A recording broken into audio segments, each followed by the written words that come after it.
Advanced Corporate Accounting, Chapter 4, Liquidation of Company, Session 43.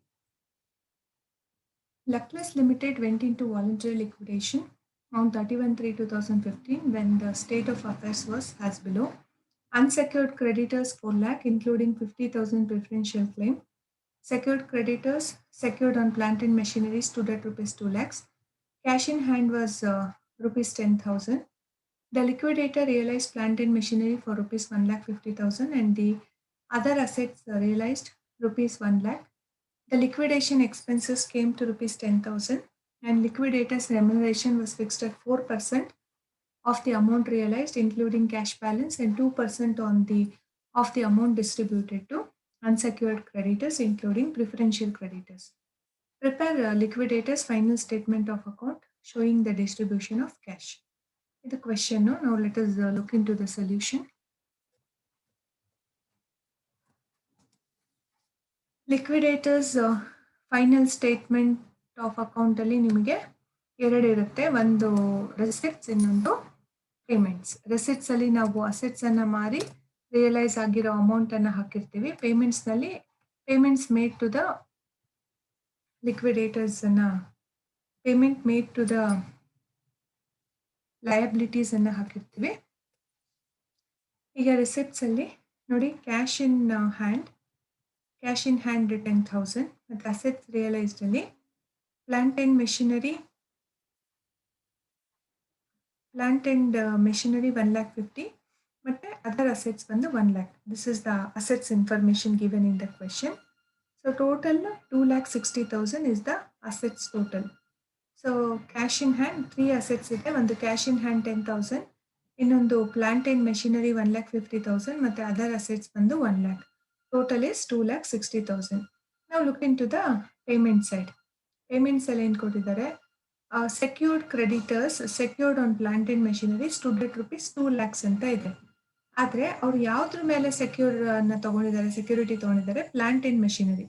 So first ನಾವು ಅವ್ರಿಗೆ ಎಷ್ಟು pay ಮಾಡಬೇಕು ಅಂದರೆ, ಪ್ಲಾಂಟ್ ಅಂಡ್ ಮೆಷಿನರಿಯಿಂದ ಬಂದಿರುವಂತಹ ಅಮೌಂಟನ್ನು ಪೇ ಮಾಡಬೇಕು. ಪ್ಲಾಂಟ್ ಅಂಡ್ ಮೆಷಿನರಿಯಿಂದ ರಿಯಲೈಸ್ ಆಗಿರೋ ಅಮೌಂಟ್ ಎಷ್ಟು?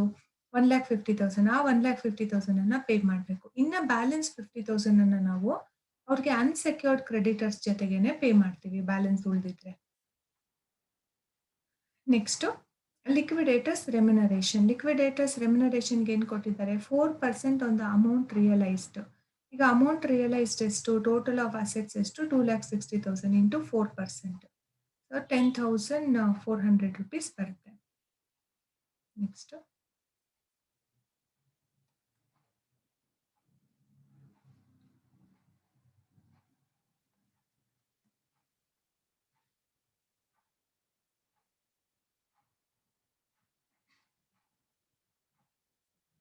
ಈಗ ನೆಕ್ಸ್ಟ್ ಚೆಕ್ ಮಾಡೋಣ. 2% on the amount distributed to unsecured creditors. ಅದಕ್ಕೆ ನೋಟನ್ನು ನೋಡಿ.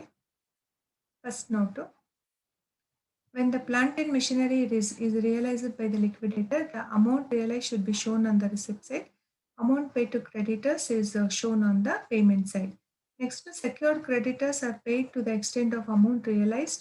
The balance amount due 2 lakhs ಅಲ್ಲಿ 1,50,000 is ಪೇ ಮಾಡಿದ್ದೀವಿ. ಇನ್ನು ಬ್ಯಾಲೆನ್ಸ್ ಅನ್ನು ನಾವು ಅನ್ಸೆಕ್ಯೂರ್ಡ್ ಕ್ರೆಡಿಟರ್ಸ್ ಅಂತ ಟ್ರೀಟ್ ಮಾಡ್ತೀವಿ. ಈಗ calculation of liquidators remuneration, total receipts, total side of the asset ಬಂದು 2,60,000. ಈಗ ಪೇಮೆಂಟ್ಸ್ ಅನ್ನು ನೀವು ಚೆಕ್ ಮಾಡಿದ್ರೆ 10,000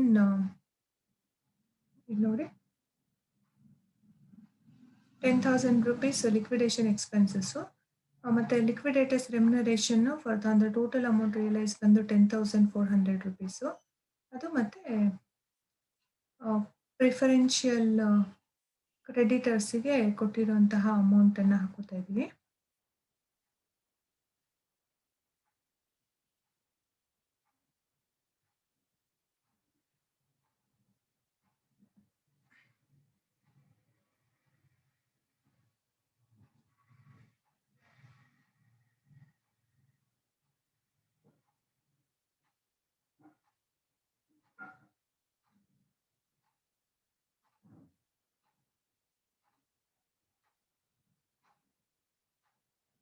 so total payments up to secured charges ಏನಿದೆ 10,000, 10,400 ಆ್ಯಂಡ್ 1,50,000 rupees.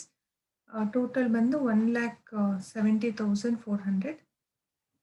ಈ 2,60,000 ಇಂದ 1,70,400 ಲೆಸ್ ಮಾಡೋಣ. Remaining amount is 89,600. ಅದ್ರ ಮೇಲೆ 2%. ಸೊ 2 ಡಿವೈಡೆಡ್ ಬೈ 100 ಪ್ಲಸ್ 102 1,757 ಬರುತ್ತೆ ಕಮಿಷನ್. 1,050 ಸೆಕ್ಯೂರ್ಡ್ ಚೇಂಜಸ್ಗೆ ಏನೂ ಇಲ್ಲ. ಪ್ರಿಫರೆನ್ಷಿಯಲ್ ಕ್ರೆಡಿಟರ್ಸ್ಗೆ 50,000, ಅನ್ಸೆಕ್ಯೂರ್ಡ್ ಕ್ರೆಡಿಟರ್ಸ್ಗೆ ಆ ರಿಮೈನಿಂಗ್ ಬ್ಯಾಲೆನ್ಸ್ ಅಮೌಂಟ್ ಏನಿದೆ ಆ ಅಮೌಂಟನ್ನು ನಾವು ಪೇ ಮಾಡಬೇಕು.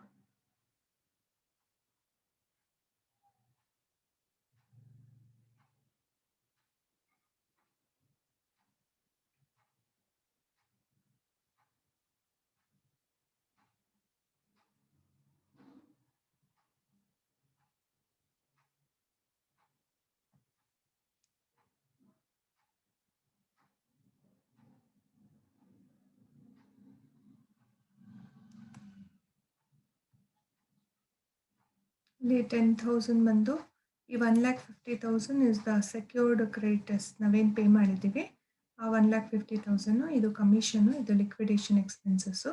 ಟೋಟಲ್ 1,70,400. ಈ 2,60,000ನಲ್ಲಿ 1,70,400 ಲೆಸ್ ಮಾಡಿದ್ರೆ ಬರೋಂಥದ್ದು 89,600. ಅದ್ರ ಮೇಲೆ 2% ಕಮಿಷನನ್ನು ನಾವು ಪೇ ಮಾಡ್ತಾ ಇದ್ದೀವಿ.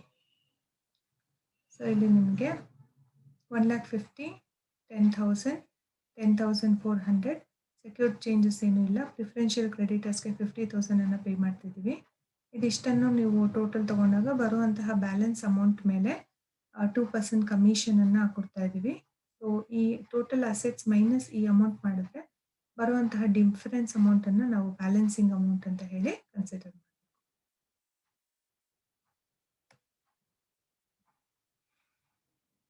Next, the following was the balance sheet of Unsound Limited as at 31st March 2015 when it was wound up voluntarily.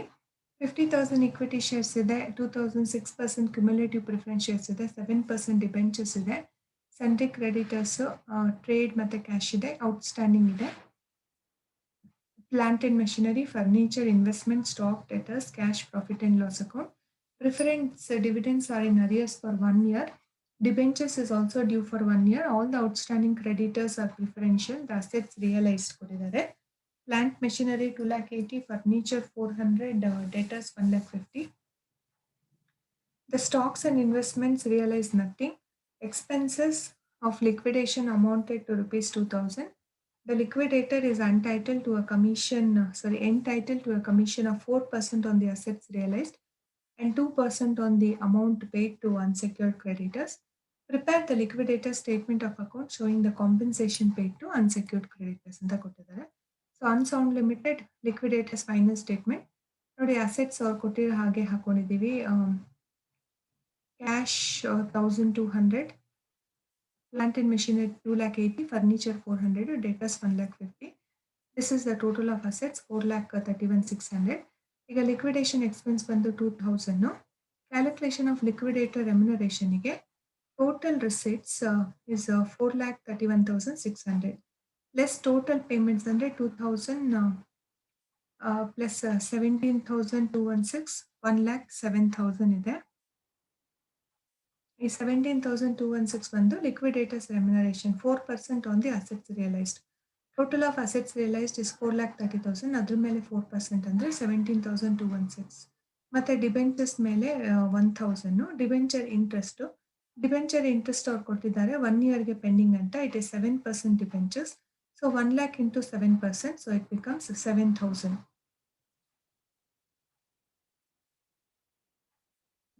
Here 2,000 plus this is the commission, debentures amount and debenture interest.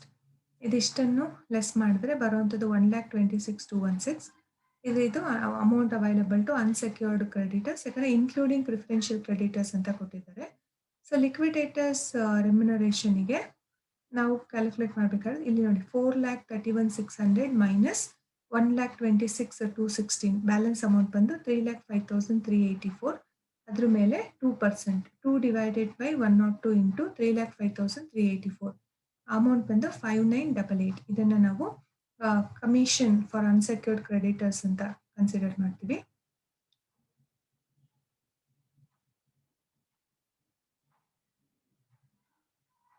The assets realized excluding the cash for the calculation of commission. ಈ assets realised ಬಂದು 4,31,600 ಇದೆ. But ಈ 1,600 ಇದು cash ಬಂದು 1,600. ಈ 1,600 ಅನ್ನು ನಾವಿಲ್ಲಿ consider ಮಾಡೋದಿಲ್ಲ. ಯಾಕಂದ್ರೆ ಈ ಅಮೌಂಟ್, ಈ ಕ್ಯಾಶ್ ಅಮೌಂಟನ್ನು ಇಲ್ಲಿ ಕನ್ಸಿಡರ್ ಮಾಡಬಾರ್ದು. ರಿಮೈನಿಂಗ್ ಅಮೌಂಟ್ ಮೇಲೆನೆ ನಾವು ಕ್ಯಾಲ್ಕುಲೇಷನ್ ಅನ್ನು ಮಾಡಬೇಕು. ಇದು 4,30,400 ಈ ಅಮೌಂಟ್ ಮೇಲೆನೆ ನಾವು ಕ್ಯಾಲ್ಕುಲೇಟ್ ಮಾಡಬೇಕು. ಯಾಕೆ ಅಂತಂದ್ರೆ ಅಸೆಟ್ಸ್ ರಿಯಲೈಸ್, ಕ್ಯಾಶ್ ಅನ್ನು ರಿಯಲೈಸ್ ಮಾಡೋದಕ್ಕೆ ಲಿಕ್ವಿಡೇಟರ್ ಯಾವುದೇ ಎಫರ್ಟ್ ಅನ್ನು ಹಾಕೋ ಅವಶ್ಯಕತೆ ಇಲ್ಲ. ಆ ಕಾರಣಕ್ಕೆ ನಾವು ಪೇಮೆಂಟ್ ಮಾಡುವಾಗ, ಕಮಿಷನ್ ಕೊಡುವಾಗ ಕ್ಯಾಶ್ ಅನ್ನು ಎಕ್ಸ್ಕ್ಲೂಡ್ ಮಾಡಿ ಉಳಿದಿರುವಂತಹ ಅಸೆಟ್ಸ್ ಮೇಲೆ ಕೊಟ್ಟಿದ್ದೀವಿ. ಇದು 2% on the remaining amount, 7% debentures ಮತ್ತು ಇಂಟ್ರೆಸ್ಟ್ ಅನ್ನು ಪೇ ಮಾಡಿದ್ದೀವಿ. ಆಮೇಲೆ ಪ್ರಿಫರೆನ್ಷಿಯಲ್ ಕ್ರೆಡಿಟರ್ಸ್ಗೆ ಕೊಟ್ಟಿದ್ದೀವಿ. So total of the assets minus the above things, whatever the balance you get is the unsecured payment made to the unsecured creditors.